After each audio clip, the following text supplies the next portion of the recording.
Hello everyone, it's time to debate the face and swap the aliens. Hello, I'm sure you remember me, VM Antics. I was the one who swatted your granny and Aunt Betty. Hello, it's me Savage. I got ass raped by Antics. I'm here to tell you he is no joke. Don't bother trying to talk shit to him.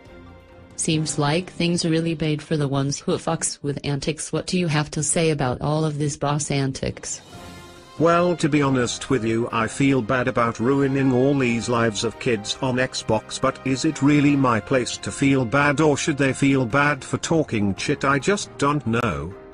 Well, I talked shit because I thought I was going to be able to handle a true boss, but I was wrong and got ran because of my big mouth. I guess the boss put you in your place there, Savage. Oh, I sure did. He won't be talking shit again.